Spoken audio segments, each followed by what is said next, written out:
High class. आज देखिए हम लोग स्टार्ट करने जा रहे हैं stoichiometric calculations of a chemical reaction. देखो बच्चों, सबसे टिपिकल टॉपिक से माना जाता है चैप्टर के अंदर, क्योंकि आपको जब तक ये कॉन्सेप्ट क्लियर नहीं होगा, आप लोग यहाँ से कई सारे क्वेश्चंस हैं, जैसे limiting reagent is one of the concept जो इससे लिंक होता है, वो आपको क्लियर आउट नहीं होगा। और आपके एनसीईआरटी में कई ऐसे क्वेश्चन है बच्चों जो स्टोइचियोमेट्री को, लिमिटिंग को और एम्पेरिकल और मॉलिक्यूलर तीनों को जोड़ता है। तो ये सारा कुछ इंटरलिंक है student. Mole concept, stoichiometry, everything is interlink. सबसे पहले हम लोग जानते हैं बच्चों कि स्टोइचियोमेट्री का मतलब क्या है, क्या समझते हैं इस वर्ड स्टोइचियोमेट्री का। बच्चों, स्टोइचियोमेट्री एक तरीके से आपके रिएक्टेंट और प्रोडक्ट, कोई भी रिएक्शन होता है, लेट सपोज कि मेरे पास हैबर्स प्रोसेस है। बेटा हैबर्स प्रोसेस होता है अमोनिया बनाने की प्रोसेस। ये आपके पास मान लीजिए मैंने एक हैबर्स प्रोसेस लिखा है, nitrogen gas plus hydrogen gas to form the ammonia gas. सबसे पहली चीज, आप किसी भी केमिकल रिएक्शन को जब लिखते हैं तो 10th क्लास में हम पढ़ते हैं कि हमें उसे बैलेंस करना बहुत जरूरी होता है। तो आप उसको पहले बैलेंस करेंगे। नाइट्रोजन 2 है बच्चों, यहाँ पे 2 कर दीजिए। हाइड्रोजन 6 हो गया, यहाँ 3 लगा दीजिए, आपका हाइड्रोजन बैलेंस हो गया। First thing, the reaction should be balance. Now what does mean of this stoichiometry? बच्चों, स्टोइचियोमेट्री का मतलब होता है कि जो आपके रिएक्टेंट्स हैं या जो आपका प्रोडक्ट है, इनके बीच में क्वांटिटी में क्या रिलेशनशिप है। क्वांटिटी मतलब इसका कितना मास इसके कितने मास से जुड़ा हुआ है, इसका कितना मास इसके मास से जुड़ा हुआ है, इसका कितना मोल इसके मोल से जुड़ा हुआ है, मतलब इसके बीच में क्वांटिटी रिलेशनशिप क्या है। मतलब इसका अगर मैं 10 ग्राम लूंगा तो इसका कितना ग्राम लेना चाहिए रिएक्शन होने के लिए। अगर इसका मैं 10 ग्राम लूंगा तो इसका कितना अमाउंट होना चाहिए रिएक्शन होने के लिए। अगर मैं 10 ग्राम 20 ग्राम लूंगा तो ये कितना बनेगा। यही सब कुछ आपको स्टोइचियोमेट्री कैलकुलेशन में पढ़ना है कि स्टोइचियोमेट्री का मतलब होता है it's a relationship among the reactant and product quantitatively. Quantity कितनी रिलेटेड है, इनके मास कितने रिलेटेड है, इनके मोल कितने रिलेटेड है, इन सब चीजों को हम लोग कहते हैं बच्चों स्टोइचियोमेट्री कैलकुलेशंस। तो देखिए बच्चों करते कैसे। सबसे पहली चीज, स्टोइचियोमेट्री में आप लोग रिएक्शन को बैलेंस करते हैं और बैलेंस करने के बाद हम लोग ये पता करने वाले हैं कि हमारे रिएक्टेंट का कितना मास प्रोडक्ट के मास से जुड़ा है, या दो रिएक्टेंट आपस में कितने मास से जुड़े हैं, क्या इनके बीच में पार्टिकल का रिलेशनशिप है, क्या इनके बीच में वॉल्यूम का इनके बीच रिलेशनशिप है। यही सब चीज हम लोग इस टॉपिक में पढ़ने वाले हैं। तो देखिए बच्चों, जब आपने बैलेंस किया तो आप देख रहे हैं कि नाइट्रोजन के आगे आपके पास जो कोफिशिएंट है वो 1 आया है, इसके आगे 3 आया है, इसके आगे 2 आया है। तो बच्चों, रिएक्शन को बैलेंस करते वक्त जो रिएक्टेंट में प्रोडक्ट के साथ कोफिशिएंट्स आते हैं, तो बच्चों ध्यान रखना वो कोफिशिएंट स्टोइचियोमेट्रिक कोफिशिएंट कहलाते हैं। क्या कहलाते हैं बेटा? स्टोइचियोमेट्रिक कोफिशिएंट्स कहलाते हैं। और इन्हीं कोफिशिएंट के बेस पे हम स्टोइचियोमेट्रिक कैलकुलेशन करते हैं। कैसे? देखिए बच्चों, ये 1 जो लिखा है, ये 3 लिखा है, ये 2 लिखा है, इससे हमें ना इंफॉर्मेशन मिलती है। क्या इंफॉर्मेशन मिल रही है कि 1 मोल नाइट्रोजन को 3 मोल हाइड्रोजन चाहिए ताकि वो 2 मोल अमोनिया को बना सके। बच्चों, क्या इंफॉर्मेशन मिल रही है? 1 मोल नाइट्रोजन 3 मोल हाइड्रोजन से रिएक्ट करता है, तब जाके हमें 2 मोल अमोनिया मिलता है। मतलब अगर मैं इसका 1 मोल लूंगा तो इसका 3 मोल लेना जरूरी है, तभी जाके रिएक्शन होगा मेरा, अदरवाइज नहीं हो पाएगा। अगर मैं इसका सोचिए 2 मोल नाइट्रोजन लूंगा तो सोचिए बच्चों कि मुझे हाइड्रोजन का कितना मोल चाहिए होगा। अगर मैं इसका 2 मोल लेता हूं तो सोचिए बच्चों मुझे हाइड्रोजन का कितना मोल चाहिए होगा ताकि ये रिएक्शन पूरा हो सके। बताइएगा मुझे स्टूडेंट्स की अगर मैं इसका 2 मोल लेता हूं तो मुझे हाइड्रोजन का कितना मोल लेना पड़ेगा। खैर, ये तो हो गया मोल को रिलेशनशिप को लेके कि मोल का क्या रिलेशनशिप है कि 1 मोल इसके 3 मोल से रिएक्ट करके 2 मोल अमोनिया का फॉर्मेशन कर रहा है। आपने एक चीज और पढ़ा बच्चों, अगर मोल को मास से मल्टीप्लाई कर दे, मोलर मास से, तो मास बन जाता है। पढ़ा हम लोगों ने, मोल को मास में करना सीखा बच्चों। क्या करते हैं, मोल को अगर मोलर मास से मल्टीप्लाई कर दे, नाइट्रोजन का 14 इंटू 2 28 ग्राम, यहां कितना मोलर मास आएगा 3 इंटू हाइड्रोजन का 1 इंटू 2 2 ग्राम, अमोनिया का 2 इंटू नाइट्रोजन का 14 प्लस 3 17 34 ग्राम। देखिए बच्चों अब कौन सा रिलेशनशिप आ गया मोल से मास का। 28 ग्राम नाइट्रोजन को 6 ग्राम हाइड्रोजन से रिएक्ट करने पर 34 ग्राम अमोनिया बनेगा। तो देख रहे हैं आप लोग, पहले मोल के रिलेशनशिप बना, मोल से फिर अब मास का रिलेशनशिप बना, अब मास से बच्चों अब लोग वॉल्यूम का निकाल लेंगे। क्या बनेगा वॉल्यूम का बच्चों, 1 इंटू 22.4 लीटर। पर ये कॉन्सेप्ट कब एप्लीकेबल होगा, स्टैंडर्ड टेम्परेचर और प्रेशर पे। 1 इंटू 22.4 तो ये क्या होगा 3 इंटू 22.4 लीटर, 2 इंटू 22.4 लीटर। तो देखिए ये क्या रिलेशनशिप आ गया, वॉल्यूम का आ गया। और वही अगर आप मॉलिक्यूल का निकालते तो क्या होता, 1 इंटू 6.022 10 की power 23 molecules of nitrogen, 3 into 6.022 10 की पावर 23 हाइड्रोजन मॉलिक्यूल, 2 इंटू 6.022 10 की पावर 23 अमोनिया का मॉलिक्यूल। बच्चों काफी कंफ्यूजन शायद हो रहा होगा, लेकिन अब आपको सब कुछ क्लियर हो जाएगा। देखिए सबसे पहले ये स्टोइचियोमेट्रिक कोएफिशिएंट है। इस स्टोइचियोमेट्रिक कोएफिशिएंट से हमने मोल के बारे में लिखा, मोल को मोलर मास से मल्टीप्लाई किया तो मास के बारे में मिला, मोल को वॉल्यूम से मल्टीप्लाई किया तो वॉल्यूम का रिलेशनशिप मिला, मोल को आप एवोगैड्रो से मल्टीप्लाई करते तो आप लोगों को क्या मिला, नंबर ऑफ मॉलिक्यूल्स मिला। पढ़ा था ना, मोल बीच में था, मोल को एवोगैड्रो से मल्टीप्लाई करेंगे तो पार्टिकल्स आ जाएंगे, मोल को मोलर मास से मल्टीप्लाई करेंगे तो मास आ जाएगा, मोल को अगर आप 22.4 लीटर से मल्टीप्लाई करेंगे तो आपका वॉल्यूम आ जाएगा। तो ये चीज आपको यहां से इंफॉर्मेशन मिल रही है। देख रहे हैं कितनी इंफॉर्मेशन सिर्फ आपको इस कोएफिशिएंट से मिलती है। मान लीजिए क्वेश्चन आ गया, एक क्वेश्चन मैं कराऊंगा, एक क्वेश्चन मैं आपको दूंगा बच्चों, ठीक है। क्वेश्चन ये आया, calculate the amount of hydrogen in gram required to form 17 gram of ammonia gas। क्या पूछ रहा है बच्चों, कितना अमाउंट हाइड्रोजन का ग्राम में, तो ग्राम ये रहा बच्चों, कितना ग्राम हाइड्रोजन मुझे चाहिए होगा अगर मुझे 17 ग्राम अमोनिया बनाना है, तो इसका कितना अमाउंट चाहिए होगा अगर मुझे 17 ग्राम अमोनिया बनाना है। तो बच्चों साफ सी बात है कि हाइड्रोजन को अमोनिया से लिंक करना है, हाइड्रोजन को अमोनिया से लिंक करना है। तो पहले लिख लो इन दोनों के बारे में क्या मिल रहा है, इंफॉर्मेशन मिल रहा है 6 ग्राम हाइड्रोजन, इसको कहते हैं बेटा इक्विवेलेंट। इसका साइन का मतलब क्या होता है, इक्विवेलेंट किसके है, 34 ग्राम ऑफ अमोनिया के। ठीक है बच्चों, यहां तक क्लियर। क्या पता चल रहा है, 6 gram hydrogen equal 34 gram of ammonia. आपको किसका अमाउंट चाहिए, हाइड्रोजन का। किसका अमाउंट गिवन है, आपको अमाउंट गिवन है अमोनिया का। तो बच्चों जिसका अमाउंट गिवन होता है, बहुत सिंपल तरीका रहता है कि आप उसको यूनिटरी मेथड सॉल्व करो, यूनिट बनाओ।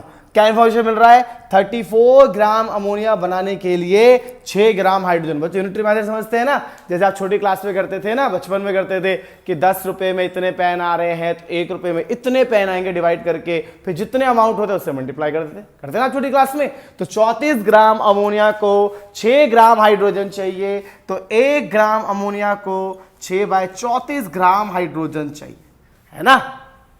1 ग्राम थोड़ा ना अमोनिया बनाना है, कितना बनाना है, 17 ग्राम। ठीक है, आइए आंसर, 6/34 इंटू 17। ठीक है, तो बच्चों करना क्या है, जिसका अमाउंट गिवन है उसको यूनिट बनाइए। अच्छे याद कर लेते हैं माइंड में, जिसका अमाउंट गिवन है उसको यूनिट बना देंगे। और वैसे भी आप करेंगे बच्चों कैलकुलेशन, तो यही होता है, मतलब कि 34 ग्राम अमोनिया को 6 ग्राम हाइड्रोजन चाहिए, तो 1 ग्राम अमोनिया को इतना ग्राम हाइड्रोजन चाहिए, तो 17 ग्राम अमोनिया बनने के लिए इतना ग्राम हाइड्रोजन चाहिए होगा। ठीक है, चलिए क्वेश्चन मैं आपको दे रहा हूं, जल्दी से फटाफट करना है। Calculate the mass of nitrogen in gram required to form 17 gram ammonia. ठीक है, देख रहे हो बच्चों, हम क्वालिटी जो इसकी क्वांटिटी है उसको रिलेट कर रहे हैं। चलिए इसका आंसर निकालिए और मुझे बताइए कि क्या आप लोगों का आंसर आया है। और अभी मैं आपको 6-7 क्वेश्चन एक साथ कराने वाला बच्चों, ठीक है। आई क्लास, आई होप आप सभी का आंसर आ गया स्टूडेंट्स, ठीक है, जो प्रीवियस क्वेश्चन दिया था। और एक काम और क्या है स्टूडेंट्स, जब भी आप कोई क्वेश्चन वीडियो में देखते हैं, बिफोर कि मैं उसको स्टार्ट करूं सॉल्व करना, ठीक है, क्योंकि मैं आपको मेथड बता चुका हूं क्या करना है, ठीक है, आपको बता दिया गया है कि हाँ भाई स्टैच्यूमेट्रिक कैलकुलेशन क्या होता है, क्या करना होता है, आपका बेस बन गया। अब मैं आपको जितने भी क्वेश्चन यहां कराता हूं, मेरे कराने से पहले से रोक के ना पहले खुद सॉल्व किया गया इसको। आप पूरा दिमाग लगा लीजिए कि हाँ आपका यही आंसर होगा, बिल्कुल मन में बिठा लीजिए कि हाँ ये मेरा आंसर होगा, और फिर वहां पे बाद में उसको प्ले करके देखिए कि मेरा जो आंसर आया है वो आपसे मैच हुआ है कि नहीं हुआ। ये नहीं कि आप सारी वीडियो ऐसे देख के चले जाओ बच्चों, आप ये देखिए कि आपने उसमें लेक्चर में अगर आपने बेस क्लियर किया है तो उसमें जो मैंने क्वेश्चन दिए हैं उसमें आप कितना अटेम्प्ट कर पाए हैं, ठीक है। ये देखिए बच्चों, यहां मैं आपके सामने क्वेश्चन लिख चुका हूं, आप पहले इसको ट्राई कीजिएगा, ठीक है। तो देखिए मैं सॉल्व कर रहा हूं इसको स्टूडेंट्स, क्या करना है हमें, देखिए how many moles of iron, कितना आयरन बनेगा, कैन बी मेड, कितना आयरन बनेगा, ठीक है। मोल्स पूछ रहा है आपसे, क्या पूछ रहा है, मोल्स, कितना मोल्स आयरन का बनेगा, कहां से, आयरन ऑक्साइड से। कितने आयरन ऑक्साइड से, 6 मोल। किस बच्चों, 6 मोल बाय, ओ सॉरी ये बोला इसने, how many moles of iron can be made from Fe2O3 by use of 16 mole of carbon monoxide. मतलब आपके पास ये 16 मोल है, कह रहा है कितना आपके पास आयरन बनेगा। क्वेश्चन ये कि आपके पास 16 मोल कार्बन मोनोऑक्साइड है और आपको यहां से पता करना है कि कितना आयरन बनेगा। स्टूडेंट सोचिए भाई, दिमाग लगाइए स्टूडेंट्स, कितना बनेगा, ठीक है। क्वेश्चन आपको समझा चुका हूं। चलिए बच्चों, सबसे पहले क्या करना है, बैलेंस करना है, पर रिएक्शन तो पहली बैलेंस है, ठीक है। इसका स्टोइचियोमेट्रिक कोएफिशिएंट 1, भाई 1 मोल हो गया, इसके 3 मोल हो गया, ये 2 मोल हो गया और ये 3 मोल हो गया। क्या बोलते हैं बच्चों इसको, स्टोइचियोमेट्रिक कोएफिशिएंट। क्या बोलते हैं, स्टोइचियोमेट्रिक कोएफिशिएंट। बच्चों बाकियों को लिखने की जरूरत है क्या, मास को, वॉल्यूम को, पार्टिकल को क्यों लिखे यार, जब हमें ऑलरेडी मोल को रिलेट करना है तो मोल को ही लेते हैं ना, तो मोल को ही लेते हैं बच्चों। तो क्या बोला है उसने, how many mole of iron, iron के मोल बने होंगे आयरन ऑक्साइड को यूज करने पर आपके पास कार्बन मोनोऑक्साइड कितना है, 16 मोल। मतलब ये 16 मोल है आपके पास, इसका अमाउंट पता करना है। क्या सिखाया पहले, क्या सिखाया बच्चों, सबसे पहले इसको इक्विवेलेंट फॉर्म में लिख दीजिए। क्या लिखना है, 3 mole carbon monoxide equivalent to 2 mole iron. Is that clear, कोई डाउट तो नहीं बच्चों। किसका अमाउंट गिवन है, कार्बन मोनोऑक्साइड का। किसका अमाउंट पता करना है, आयरन का। कितना, किसका अमाउंट पता है, कार्बन मोनोऑक्साइड का। किसका अमाउंट पता करना है, आयरन का। कैसे पता करेंगे बच्चों, 3 मोल को 2 मोल, तो अगर 1 मोल कार्बन मोनोऑक्साइड होगा तो बच्चों 2/3 मोल आयरन बनेगा। मुझे लगता है कोई डाउट होगा बच्चों, ठीक है, क्लियर है यहां तक। अब देखिए आगे क्या करना है मेरे को, 1 मोल कार्बन मोनोऑक्साइड में इतना आयरन बन रहा है, कितना कार्बन मोनोऑक्साइड है मेरे पास, 16 मोल। तो 16 मोल कार्बन मोनोऑक्साइड में 3/2 इंटू 16 मोल ऑफ आयरन बनेगा। मैच कीजिएगा बच्चों कि आपका आंसर आया था कि नहीं, ठीक है। क्या करना है, हमेशा क्वेश्चन में ध्यान दीजिए कि आपका पहला थे होना चाहिए reaction should be balance. Reaction balance है, ठीक है, बैलेंस है। उसके बाद स्टोइचियोमेट्री चेक करो, फिर स्टोइचियोमेट्री में देखो मोल चाहिए, मास चाहिए, वॉल्यूम चाहिए, पार्टिकल चाहिए। भाई यहां पर क्या था, मोल। मोल से हम क्या बना सकते हैं, मास। कैसे, मोल मास से मल्टीप्लाई करके। मोल को क्या बना सकते हैं, पार्टिकल। कैसे, एवोगैड्रो से मल्टीप्लाई करके। मोल को क्या बना सकते हैं, वॉल्यूम। कैसे, 22.4 लीटर से मल्टीप्लाई करके। एक बार सब कन्वर्ट कर लिया, फिर क्वेश्चन में जाओ, किसको रिलेट करना है, मोल को मोल से, तो मोल को मोल से रिलेट करो। बच्चों भी बहुत क्वेश्चन देखोगे जहां मोल को मास से रिलेट करें, मोल को वॉल्यूम से रिलेट करेंगे। आज बहुत मजा आने वाला स्टूडेंट। बस देखिए स्टूडेंट, बार कह रहा हूं, जैसे मैं आपको क्वेश्चन देता हूं उसको रोके, सॉल्व कीजिए, फिर उसको प्ले कीजिए, देखिए आपका आंसर मैच हो रहा है। कॉन्फिडेंस बिल्ड होगा, कॉन्फिडेंस बिल्ड होगा जब आप लोग इस चीज को नोटिस करेंगे कि हाँ आपसे आंसर्स आ रहे हैं, ठीक है। उसके बाद जब एनसीईआरटी के क्वेश्चन होंगे वो लास्ट में लिख दूंगा कि हाँ इस तरह एनसीईआरटी में क्वेश्चंस हैं, आप उसको जाके ट्राई कीजिएगा, आपको खुद कॉन्फिडेंस आएगा इस पहले चैप्टर को लेके। तो चलिए बच्चों अगले क्वेश्चन पे चलते हैं। देखो क्लास, एक और क्वेश्चन आप लोगों के सामने मैं लिख दिया है। तो पहला काम क्या करना है, इसको रोक के देखना है कि आपसे इसका आंसर क्या आ रहा है, और इसके बाद इसको मैच करना है मेरे आंसर स्टूडेंट। ठीक है, देखिए बच्चों, फिलहाल सभी बच्चे इस क्वेश्चन की तरफ देखिए। स्टूडेंट्स, हमें क्या करना है, हमें वाटर इन ग्राम पता करना है। कितना वाटर होगा ग्राम में, इसका वैल्यू हमें ग्राम में पता करना है। कब? जब मैं 16 ग्राम मीथेन को कंबशन कर रहा हूं। देखिए बच्चों, एक चीज का ध्यान सुनिए भाई, क्या है कि यहां पर तो मीथेन का कंबशन का रिएक्शन गिवन है, पर हो सकता है कि आने वाले समय में आप लोगों को इसका रिएक्शन गिवन ना हो थर्मोडायनेमिक्स चैप्टर में। उस समय आप क्या करेंगे कि मीथेन का कंबशन नहीं है तो हम क्या करने वाले हैं, मान लीजिए इथेन का कंबशन हो, बेंजीन का कंबशन हो, ग्लूकोज का कंबशन हो, स्टार्च का कंबशन हो, तो आप क्या करेंगे बच्चों, उसको करने का एक तरीका होता है। क्या होता है, खैर यहां रिएक्शन गिवन है, मैं तुम्हें बता देता हूं सारे रिएक्शन लिखने के तरीके।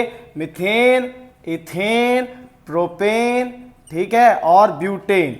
भाई मैं ये 3 करूंगा, चौथा तुम्हारा होमवर्क। ठीक है, सबसे पहले कंबशन करना मैं सिखा रहा हूं। ठीक है, कंबशन कैसे करना है, सबसे पहले आप उसे ऑक्सीजन से करेंगे रिएक्ट। कंबशन मतलब जला देना है ना, जलाने के लिए कोई आदमी तो होना चाहिए ना जो उसको जलाए, ऑक्सीजन। ठीक है, जलाने के लिए कुछ तो चाहिए, ऑक्सीजन चाहिए होता है बच्चों। विद ऑक्सीजन आप यहां कंबशन कर रहे हैं तो कंप्लीट कंबशन होने वाला है।